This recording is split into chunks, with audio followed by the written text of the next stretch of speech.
Tú eres grande, Señor, y muy digno de toda alabanza. Grande es tu poder. Tu sabiduría es infinita.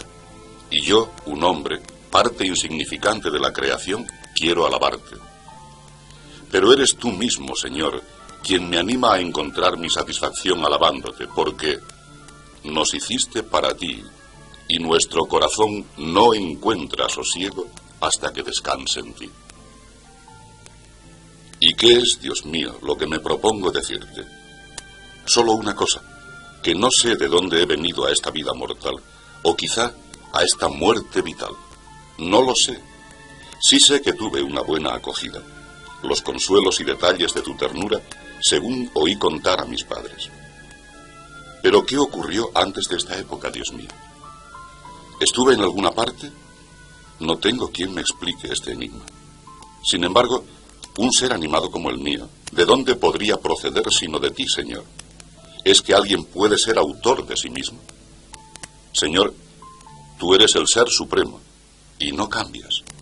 Tus años no se acaban, tus años son el día de hoy. ¿Cuántos y cuántos días nuestros y de nuestros padres han pasado por tu hoy, y de él recibieron el ser, y de alguna forma existieron? Y aún seguirán pasando otros, y de él recibirán el ser, y de alguna forma existirán. En cambio tú, Señor, siempre eres el mismo, y todas las cosas de mañana en adelante, y las de ayer para atrás, las harás hoy, las has hecho hoy. ¿Qué importancia tiene que alguien no lo entienda? Que se alegre también así, y que, aunque no encuentre la respuesta, prefiera encontrarte a ti a encontrar la respuesta sin encontrarte a ti. No hablaré de mi primera infancia. ¿Para qué, si de ella no queda ni rastro en mi memoria? Pero sí hablaré de mi niñez, pues aun siendo niño, experimenté miserias y engaños, ya que se me proponía como norma de buen vivir obedecer a mis preceptores, que me amonestaban para lograr sobresalir en el arte de la palabra y alcanzar así renombre mundano. Si era perezoso en aprender, me pegaban, pero di por fortuna con hombres que creían en Dios. De ellos aprendí que tú, Señor, eres grande, y que, aunque no te veamos, nos escuchas y vienes en nuestra ayuda. Niño como era, comencé a implorarte como mi refugio y mi amparo, y te suplicaba que no me azotasen en la escuela. Por aquella época yo era creyente, y lo era mi madre y toda la familia, excepto mi padre. Mi madre se preocupaba de que yo conservara la fe y me fortaleciera en ella. Pero lo que no entiendo es por qué razón se fue aplazando mi bautismo. Si pensaban que me hacían un bien al dejarme actuar en todo según mi capricho, solo porque todavía no me había bautizado, se equivocaban. Oía decir, dejadle que haga lo que quiera, todavía no está bautizado. Cuando se trata de la salud del cuerpo no se dice, dejadle que tenga más heridas o más llagas, que aún no se le han curado las primeras. Hubiera sido mejor que me bautizaran. Y así mi esfuerzo y el de los míos hubiera hecho que el alma se sanara y no enfermara. Durante mi niñez no me gustaba estudiar. Esta es la fecha en que aún no sé por qué odiaba tanto el griego. En cambio, me apasionaba el latín que explican los llamados gramáticos. Leer, escribir y hacer cuentas me fueron tan odiosos como el griego. Pero gracias a aquellos conocimientos primarios, adquirí algo que ahora conservo. Leer cuantos escritos caen en mis manos y escribir lo que me viene en gana. Cuando jugábamos intentaba siempre ganar, aunque fuera con trampas, deseoso de sobresalir en todo y por encima de todos. Y en cambio, no podía soportar que otros hicieran las trampas que hacía yo. Me encantaba encontrar la verdad en mis pequeños pensamientos sobre las cosas. No quería que me engañaran. Tenía buena memoria. Me iba instruyendo y poco a poco sabía expresarme mejor. Me encantaba tener amigos, huía del dolor, de lo grosero y de lo vasto. Cuando llegué a la adolescencia, ardí en deseos de hartarme de las más bajas cosas y llegué a envilecerme. Me ensucié y me embrutecí para satisfacer mis deseos.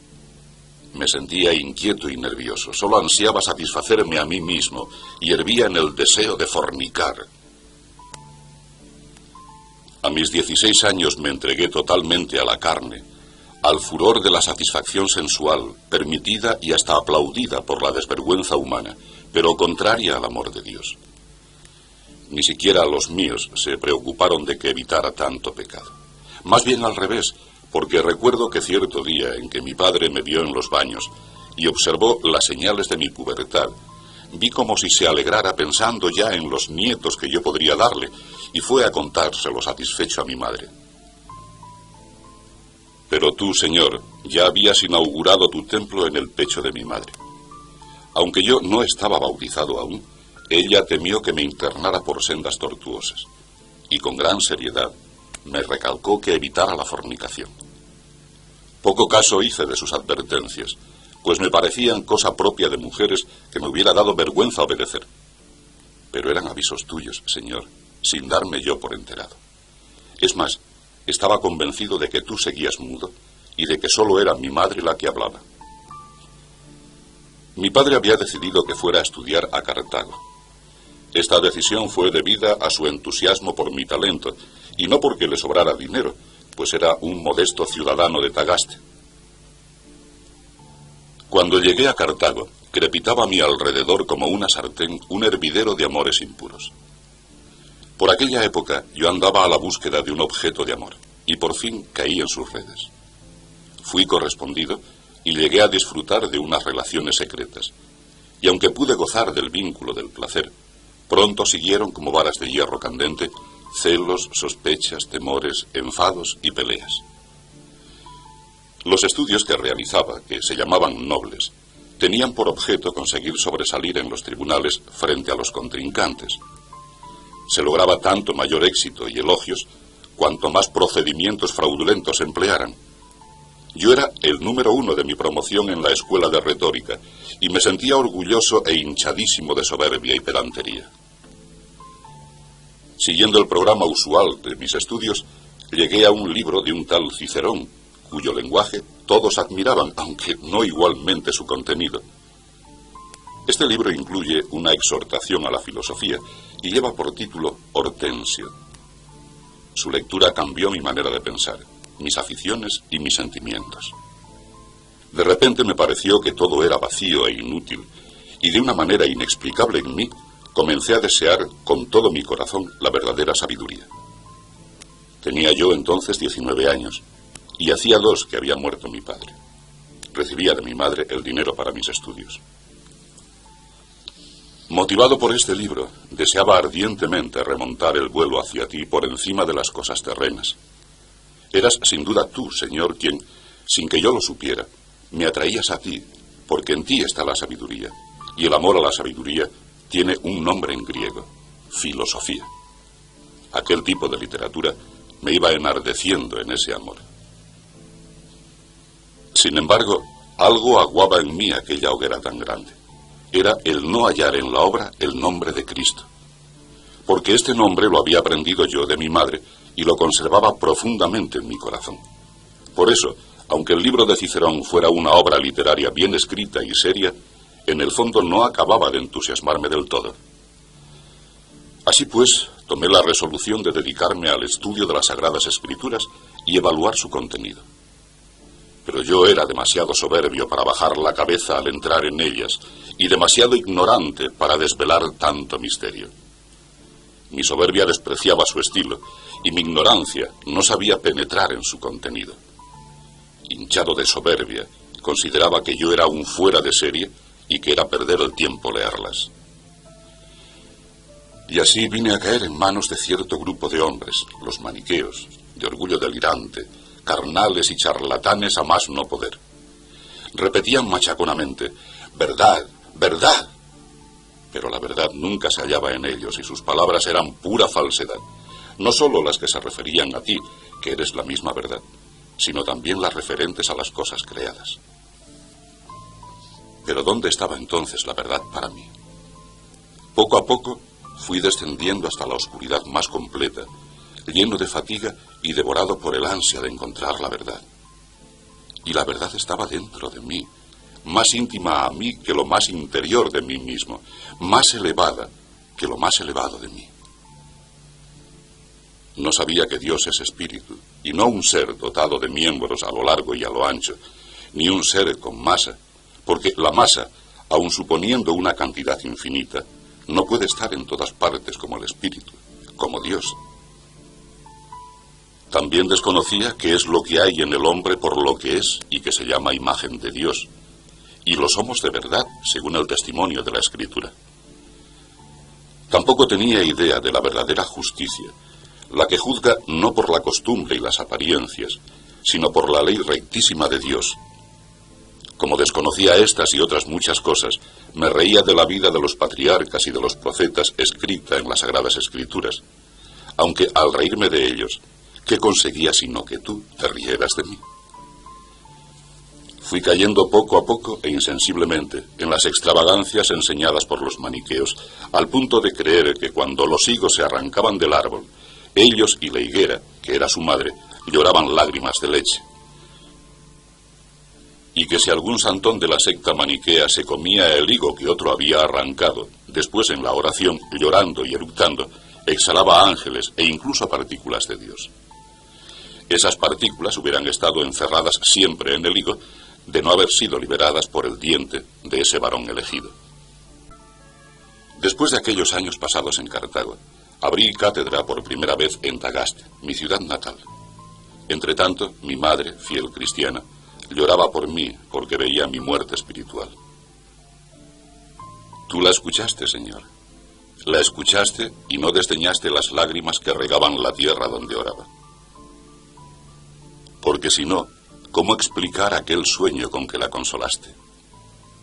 Un sueño que significó tanto para ella, que después de él volvió a admitirme en su compañía, pues había empezado a negarme hasta que me sentara en la mesa con ella, ante el horror y aversión que le provocaban las blasfemias de mi error maniqueo. Lo que vio en sueños es que ella, triste y afligida, se encontraba sobre una regla de madera, y que un joven refulgente, alegre y risueño se acercaba a ella. El joven le preguntó por qué estaba triste y por qué lloraba.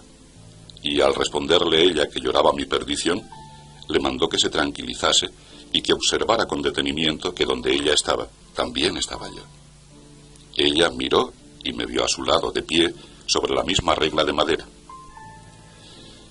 Mi madre me contó su sueño, y yo la quise convencer de que significaba lo contrario de como ella lo interpretaba, y que no debía desesperar que, andando el tiempo, ella sería como yo, maniquea. Sin vacilar un instante me respondió: no, lo que se me dijo no es que yo habría de estar donde estás tú, sino que tú estarías donde estoy yo. Te confieso, Señor, que me impresionó más tu respuesta por medio de mi piadosa madre que el mismo sueño con que tú le anunciaste lo que había de realizarse, aunque sería mucho más adelante. Le diste, Señor, otra respuesta a mi madre por medio de un sabio obispo. Mi madre le dijo que hablara conmigo para refutar mis errores y conducirme al buen camino. Pero él le contestó: déjale por ahora en su error. Limítate a pedir a Dios por él. Ya descubrirá él mismo en sus lecturas los errores y la impiedad de la secta maniquea. Es imposible que se condene un hijo de tantas lágrimas. Esta respuesta sonó en los oídos de mi madre como un oráculo del cielo. Por mi parte, yo convivía por entonces con una mujer a la que guardaba fidelidad. La había conquistado en mis locas aventuras. Entonces experimenté la diferencia entre el amor conyugal, que fructifica en los hijos, y la unión lasciva que rechaza a los hijos, aunque una vez nacidos se les quiera. Por otra parte, también consultaba a los impostores cuyos horóscopos reprueba la piedad cristiana. Por eso es bueno confesarte: ten misericordia de mí, Señor, sana mi alma, porque he pecado contra ti. Por entonces me hice tan amigo de un antiguo condiscípulo que su amistad era para mí más deliciosa que todos los placeres de aquella época, y se fundamentaba en parte por el interés en los mismos estudios. Hasta había logrado yo apartarle de la fe cristiana, interesándole por las supersticiones perjudiciales que yo seguía. Pero he aquí que de repente enfermó y estuvo mucho tiempo sin sentido, bañado en un sudor de muerte. Se le administró el bautismo en estado de inconsciencia, temiendo por su vida. La realidad, sin embargo, fue muy distinta. Mejoró poco a poco, y tan pronto como le pude hablar, intenté reírme de su bautismo, creyendo que también él se reiría conmigo. Pero mi amigo, mirándome horrorizado, como si fuera un enemigo, me atajó y con admirable libertad de espíritu me dijo que si quería seguir siendo su amigo, no hablase de esa manera. Pocos días después, estando yo ausente, le volvió la fiebre y murió. ¡Qué terrible dolor para mi corazón! Cuanto veía a mi alrededor me entristecía. Le buscaba por todas partes y ya no estaba. Tenía el alma atormentada y triste. No sabía qué hacer conmigo mismo. Pero debo decir que, más que a mi amigo, amaba yo mi propia vida. No sé qué raro sentimiento había nacido en mí.